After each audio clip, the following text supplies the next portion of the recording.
The Dearborn Independent, August 20th, 1921, number 43.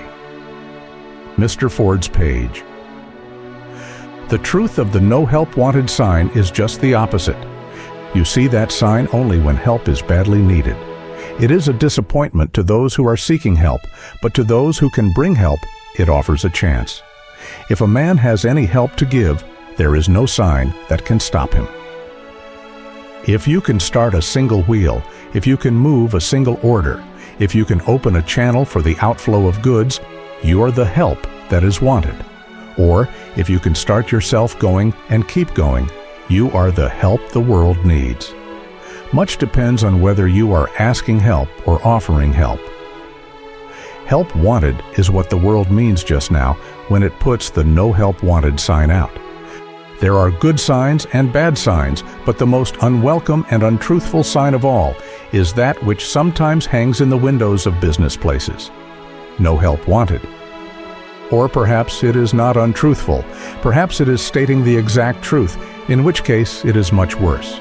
It is one of those straws which indicate a certain mental current which, followed far enough, tips the voyager over destructive falls and into roaring abysses.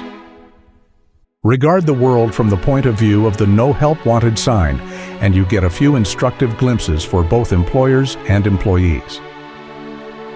Is it not plain fact that in periods when the No Help Wanted sign is most frequently displayed, that is just the time when the most help wanted conditions appear? It is rather strange, but it is true. Help is never so much needed as when the signs state that it is not wanted. What does the man looking for a job want? He wants help. It is true, of course, to a certain extent, that he wants to give help also, but things have become so turned around in this world that it will be generally agreed by everybody that a man seeking a job is seeking help.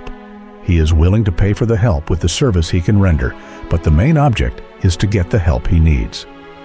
Now, in these times, when in so many places the No Help Wanted signs are seen, when the pressure of a mismanaged world has dislocated all normal industrial operations, just what does that sign mean? Does it really mean that no help is wanted? Does it mean that no help is needed? Is there any moral today that can hang out the No Help Wanted sign and really intend the deepest significance of that statement? Is there any government that can say no help wanted? Is there any condition whatever on the earth today that justifies that sign? Every one of these is in the direst need of help. The No Help Wanted sign is a limited statement addressed only to the job seeker, and to him it does not mean no help wanted at all. It means we have help to give you. If you would just abbreviate the sign to read No Help as a general description of the slough in which the world finds itself, and then if you would put up another sign, Have you any help to offer? As a general description of the need of the world, you would go far toward providing honesty in signs. Help wanted will always be the normal condition of a world of progressive beings. But the difference between that normal condition and the present would be the fact that the needed help would normally be obtainable. Everything seems to need help now, but it is not obtainable. There is doubtless a feeling of resentment in some breasts when you say that the man looking for a job is really looking for help. In recent years, we have been reared on a feeling that we have certain rights which we ought to demand. Yes, we have rights, but demanding doesn't procure them. Our very rights are given us by the help of others. One of our rights is security of life and liberty. Never having lived in a society where men are not sure of either of these, we do not vividly appreciate these rights. But we could not enjoy them were it not for the help of others in preserving them for us. The same way with security of property. Some people are sure that too. Well, they wouldn't sneer at it if they knew what the absence of it would mean. Demagogues talked a long time about putting property rights above human rights, but it is very noticeable that in Russia, when they abolished property rights, they abolished human rights also. When you do not respect the things that a man has gathered around him by his own labor for the use of his family, you don't respect his right to life. Robbery, a property crime, and murder, a crime against life, go together, whether in the criminal records of our cities or in the social revolutions overseas.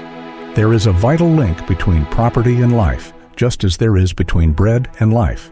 Bread is property, and the right to bread is property also. So we all have to have help, even in the most normal times. When the business concern places the sign "Help Wanted" in its doorway, meaning that it needs more employees, it is seeking help just the same as the man who is looking for a job. The employer confesses that he cannot live without help, and the employee confesses the same thing. It is true of all of us.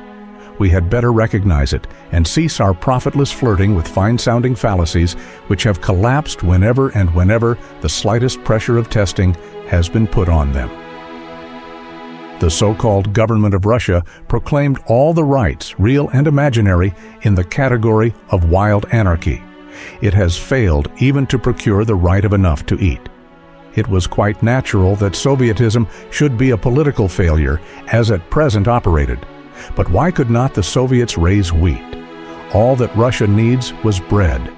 But even the simple laws of seed time and harvest were ignored by the so-called makers of the New World. Men who cannot feed themselves are thereby dethroned from the place of leadership. We need direct action of a constructive sort. The thing needed now is not theory, but something that moves. Suppose you are a man out of a job. You see a shop which says, "No help wanted," and you know, of course, that the sign means that the shop needs help before it can give any. Have you an idea that will start another wheel turning? Have you any help to give that shop? Can you open any channel for the outflow of its product? Can you serve as an ignition point in its organization? The man in the front office is tied in a knot by business conditions. Can you untie him and set him going again? He is smothered in his own habit of doing things. Can you show him a way to shake loose and get into action again? The man who brings help with him is always welcome. The world wants help. It needs it. It will reward the man who brings it, whether to a little broom shop in the alley or the biggest business in the world. If you can set the smallest business going, you have done something at which the biggest men often fail.